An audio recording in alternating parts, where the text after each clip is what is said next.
Howdy y'all, it's Chris with Shell Fitness, your favorite trainer with a belt buckle. Today we're going to be going over a basketball analogy with mindset. Before we get into it, make sure to follow us on YouTube, Instagram. Get ready. Basketball time, all right? So, are you familiar with basketball? You can use football if you like. We got a quarter system. So what would you do if you're down 20 to 15? Or maybe you're up 20 to 12. 18 to 18 would be a tie. 13 to 28, you're getting your ass kicked. One quarter down. Do you give up? I got a challenge for you. I want you to interview, survey 25 people, coworkers, family members, friends. Ask them what their New Year's resolutions are and how are they doing with them. Why is it that we're so weak-minded today where we give ourselves a goal, New Year's resolution, 3 weeks into it, we quit? We are at the end of quarter one, so now we're into quarter two right now, first week of April. Which one are you? Are you down by 5? Are you up by 8? Are you tied?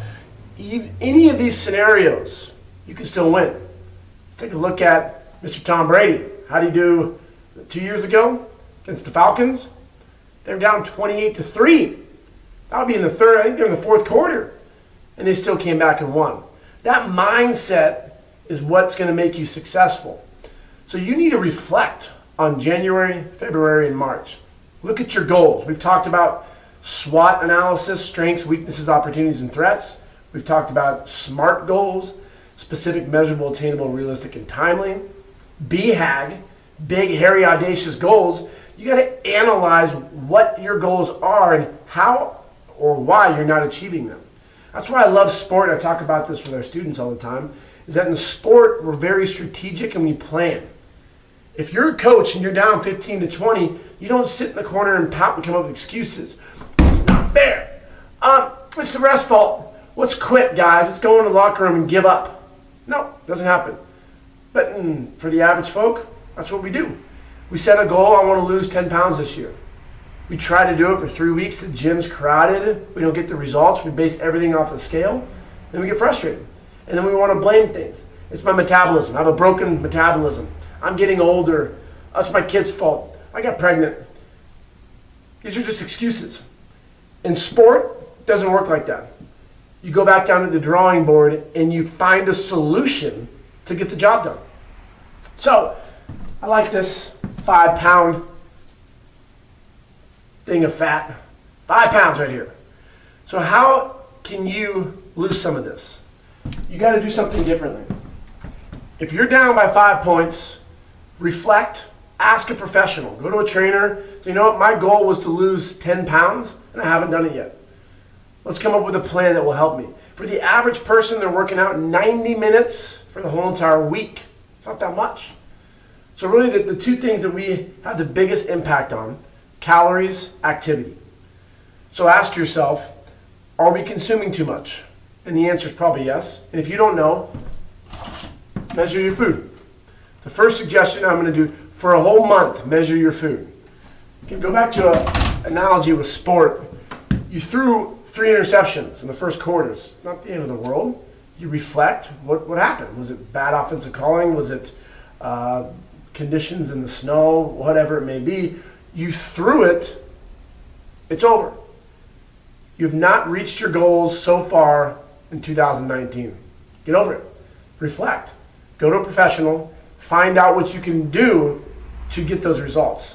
Again, calories and activity. So which one do you want to play with? Majority of people underestimate how many calories they're consuming by 50%. So that means if you're an average, say, girl, and you say that you consume 2,000 calories. I eat real healthy and clean, organic. 2,000 calories is what you say you consume. In actuality, you're getting closer to 3,000. That's nuts, right? So if you aren't measuring out your food, there's a high likelihood that you are underestimating how much you're consuming. That's going to add up to a lot of this in the course of a year. So I understand you're going to get frustrated because you believe that you are the anomaly, that you have a metabolism issue, or your thyroid's jacked up, you just look at food and you gain weight. I hear that all the time, and that's not the case. The law of thermodynamics states that energy can neither be created nor destroyed. So what that means, if you're not losing weight, you're not creating a deficit. So this is option one. Option two is activity. The average person overestimates how hard they work out. I see it all the time. You get in LA, we got all these little skinny Justin Bieber kids, and they come in and they say, I just can't put on size. I'm an ectomorph. I work out really hard, bro. I crush it. Grind. Hustle. You're like, whoa. I don't think so. You don't have the size. If you don't have the size of what you want, you're not lifting hard enough. You're not eating enough. I'm a hard gainer. No, you aren't. You don't eat enough. You don't exercise hard enough. So if we're under-reporting how much we eat, we're over-reporting how much we exercise, this isn't tough love, y'all. This is just stating the facts. You're down 15 to 20. Maybe you're down 28 to 13. Who gives a shit? You go to the drawing board and you come up with a plan. And that plan is going to be, maybe you have to measure your food. I don't want to do that. Get over it. 1 month. That's less than 10% of your whole entire year. Measure your food. You're going to become aware of what you're putting into your body. Awareness is key. Second, work out with someone who's in better shape than you. If you can't do a pull-up, work out with someone who can do a pull-up. If you can't bench 225, work out with someone who can bench 225. If you can't squat your body weight for 20 reps, work out with someone who can squat their body weight for 20 reps. And you're going to become aware of what high-intense workouts are. And I'm sorry, it's not Orange Theory. It's not going to be these classes that you see popping up right and left. It's training smarter and harder. That's a big difference of today. People want to come up with a quick biohack. I want to do a 30-minute workout and just hack my body and get in amazing shape. It doesn't work like that. It takes time. Something I'll tell my students is we want to learn advanced math, but we don't even know what 1 plus 1 is. What's 1 plus 1? 13. Nope. It's 2. Oh, but I want to learn the quadratic formula. Nope. We got to start with the basics first. So this is a really important fork that we're at right now, because it's the end of quarter one and you are 100% responsible for the rest of the year. We got Q2, Q3, Q4. And a winner is going to look at this and say, which one are you? You're either down, you're up, you're tied, or you're getting your ass kicked. You could be kicking ass this year, but statistically speaking, most people have already given up on their New Year's resolutions. So here's my challenge, as I said earlier. I want you to survey, do 100 people. Find out what their New Year's resolutions are, and if they're sticking with them.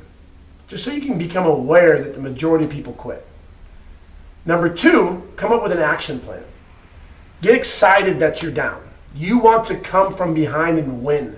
And you're going to do that by thinking positively, surrounding yourself with people who are smarter than you, that have done it and succeeded, that are going to challenge you to get out of your comfort zone, that may be weighing your food. Calories aspect, you got to have an effect with that. Activity output, you can have an effect with that. You choose which one. For me, I'm a big believer in the activity part.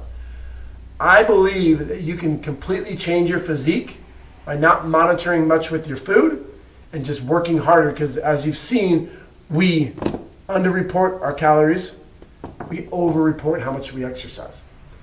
So if you focus on working out 4 days a week properly, upper, lower, and you're getting sufficient volume and intensity, you don't have to be as neurotic with your food. But which one do you want to do? If you want to diet, cool. I challenge you to choose which one is going to work best for you.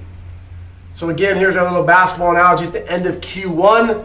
Winners win. And I know that you can win. If you need help with a workout program, shoot us a DM on Instagram. Follow us on YouTube if you have any other questions. Chris@showupfitness.com. Have a great day, y'all.